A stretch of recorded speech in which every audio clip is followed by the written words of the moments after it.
Hi friends, welcome back to Suguna homely kitchen. குட்டீஸ் வீட்டில் இருந்தாவே லஞ்செல்லாம் லேட்டாக தாங்க நடக்கும். இன்றைக்கி ஒரு சிம்பிளான லஞ்ச் ரெசிபி தான் பார்க்க போகிறோம். எண்ணெய் கத்திரிக்காய் குழம்பு கூடவே முட்டை ஆம்லேட். இந்த காம்பினேஷன் யாருக்கெல்லாம் பிடிக்குன்றதை கமெண்ட் பண்ணுங்கள். ஃபஸ்ட் நம்ம எண்ணெய் கத்திரிக்காய் குழம்புக்கு ரெடி பண்ணிக்கலாங்க. ஸ்டவ் ஆன் பண்ணிவிட்டு ஒரு கடாயில் சோம்பு, சீரகம், ஒரு 5-6 மிளகு சேர்த்துக்கலாங்க.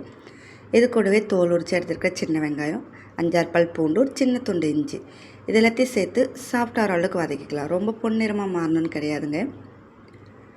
வெங்காயம் ஓரளவுக்கு வதங்கவும் இது கூட ஒரு ஸ்பூன் அளவுக்கு தனி மிளகாய் தூள் சேர்த்துக்கலாங்க.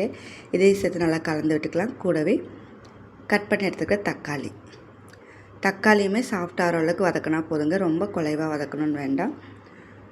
இப்போ துருவின தேங்காய் சேர்த்து 2-3 நிமிஷம் வதக்கி ஸ்டவ் ஆஃப் பண்ணிக்கலாங்க. இது நல்லா சூடான பிறகு அரைச்சி எடுத்துக்கலாம். சைடில் சாப்பாட்டுக்கும் ரெடி பண்ணிக்கலாங்க. அரிசிக்கு அளவாக தண்ணி சேர்த்து மூடி போட்டு ஸ்டவ் ஆன் பண்ணி குக்கரே வச்சிடலாங்க. சாப்பாடும் ரெடி ஆகிடும். சைடில் நம்மளுக்கு குழம்பும் ரெடி ஆகிடுங்க. ஆம்லெட்டில் ரொம்ப சீக்கிரமாக ரெடி பண்ணிடலாம். இப்போ சாப்பாடு வேகிற டயத்தில் நம்ம குழம்பு ரெடி பண்ணிடலாங்க. இந்த வதக்கி எடுத்துருக்குறோம் பாருங்கள் சின்ன வெங்காயம்லாம், அதெல்லாம் சைடில் நல்லா அரைச்சி எடுத்து வச்சுக்கோங்க. இப்போ திரும்ப ஸ்டவ் ஆன் பண்ணிவிட்டு ஒரு பாத்திரத்தில் எண்ணெய் கத்திரிக்காய்னாவே நல்லெண்ணெய் சூப்பராக இருக்குங்க. கடுகு, சீரகம், சோம்பு, வெந்தயம். கடுகு நல்லா பொரிஞ்ச உடனே கத்திரிக்காய் வந்து ரொம்ப பெரிய பெரிய கத்திரிக்காய் இல்லாமல் குட்டி குட்டியாக இருக்கும் பாருங்க. அந்த கத்திரிக்காயை நல்லா வாஷ் பண்ணிவிட்டு 4 கீரை எடுத்துக்கோங்க. சொத்தை இல்லாமல் பார்த்து எடுத்துக்கோங்க. கத்திரிக்காய் வந்து இந்த மாதிரி முழுசாக சேர்க்கும்போது ரொம்ப டேஸ்ட்டாக இருக்குங்க. கொஞ்சமாக கருவேப்பிலை சேர்த்து அந்த எண்ணெயிலே நல்லா வதக்கி விட்டுக்கலாம். மூடி போட்டு ஒரு 2-3 நிமிஷம் அந்த கத்திரிக்காய் சாஃப்டாக ஒரு அளவுக்கு நல்லா வதக்கி விட்டுக்கலாங்க. இப்போ அது கூடவே உப்பு சேர்த்துக்கலாம். இந்த நேரத்தில் நம்ம உப்பு காரம் சேர்த்தோம்னாக்கா அந்த கத்திரிக்காய் கூட சேர்ந்து வெந்து வரும். டேஸ்ட்டு ரொம்பவே சூப்பராக இருக்குங்க. காரத்துக்கு வந்து நான் குழம்பு மிளகாய் தூள் தான் சேர்த்துருக்கேன். கத்திரிக்காயை அந்த மசாலோடு சேர்த்து நல்லா கலந்து விட்டுக்கோங்க. இப்போ புளி தண்ணி சேர்த்துக்கலாங்க. நல்லா கரைச்சி எடுத்துக்கிற புளியை வடிகட்டி எடுத்துக்கலாம். இப்போ இது எல்லாத்தையும் சேர்த்து நல்லா கலந்து விட்ட பிறகு மூடி போட்டு அப்படியே விட்டுருங்க. இந்த உப்பு காரத்தோடு சேர்ந்து புளி தண்ணி சேர்த்துருக்கோம் பாருங்கள், இதோடு சேர்த்து அந்த கத்திரிக்காய் நல்லா வெந்து வரணுங்க. நல்லா கொதிக்க விட்டுக்கோங்க.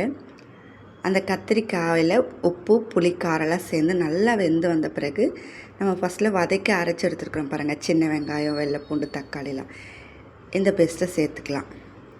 உண்மையாகவே சொல்கிறேன், ரொம்ப டேஸ்ட்டாக இருக்குங்க இந்த கத்திரிக்காய் குழம்பு. இப்போ இது எல்லாத்தையும் சேர்த்து நல்லா கலந்து விட்டுக்கோங்க. திரும்பவும் மூடி போட்டு நல்லா வேக விட்டுக்கலாங்க. இந்த அரைச்ச மசாலாவோடு சேர்ந்து திரும்பவும் அந்த கத்திரிக்காய் வேகும்போது ரொம்ப டேஸ்ட்டாக இருக்கும். கத்திரிக்காய் வந்து ஆல்ரெடி நல்லா வெந்து சாஃப்டாக இருக்கும். இது கூடவே இந்த மசாலா சேர்க்கும் போது நல்லா வெந்து வருங்க. 2 நாள் ஆனாலும் இந்த குழம்பு கெட்டு போகாது. இந்த புளி நிறைய சேர்த்துருக்கிறதுனால டேஸ்ட் பார்த்திங்கன்னா ரொம்பவே சூப்பராக இருக்குங்க. அவ்வளோதாங்க, கத்திரிக்காய் நல்லா வெந்துடுச்சு. கடைசியாக கொஞ்சமாக வெல்லம் சேர்த்துருக்கேன். இது வந்து ஆப்ஷனல் தாங்க, விருப்பப்பட்டால் சேர்த்துக்கோங்க, வேண்டாம்னா ஸ்கிப் பண்ணிக்கோங்க.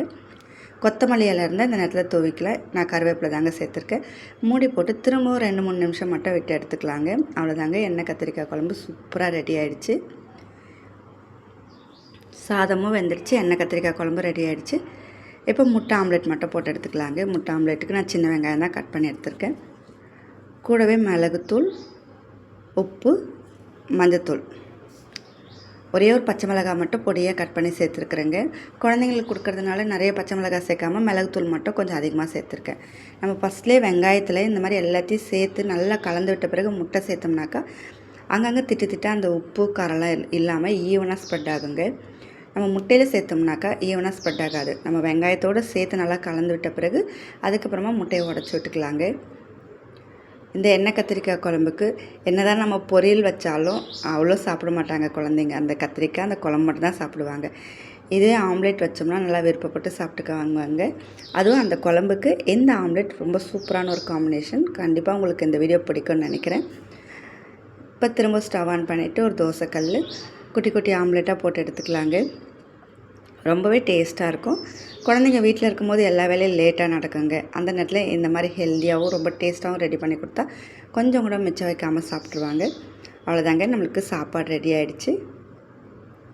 கூடவே எண்ணெய் கத்திரிக்காய் குழம்பு ரெடி ஆகிடுச்சு. சைட் டிஷ் பார்த்திங்கனாக்கா ஆம்லேட். இது கூடவே தயிர் சேர்த்து கொடுத்தோம்னா நல்லா விரும்பி சாப்பிட்டுக்குவாங்கங்க. கண்டிப்பாக உங்களுக்கு இந்த வீடியோ பிடிச்சிருக்குன்னு நினைக்கிறேன். எந்த வீடியோ பிடிச்சிருந்தால் லைக் பண்ணுங்கள், ஷேர் பண்ணுங்கள். நம்ம சேனலில் புதுசாக பார்க்குறீங்கனாக்கா சப்ஸ்கிரைப் பண்ணிக்கோங்க. பக்கத்தில் இருக்கிற பெல் பட்டனை கிளிக் பண்ணிக்கோங்க. அப்போ தான் நான் அடுத்தடுத்து போகிற வீடியோ உங்களுக்கு நோட்டிஃபிகேஷனாக வரும். அவ்வளோதாங்க, எண்ணெய் கத்திரிக்காய் குழம்பு கூடவே ஆம்லேட். கண்டிப்பாக இந்த வீடியோ பார்த்துட்டு கமெண்ட் பண்ணுங்கள். தேங்க்யூ.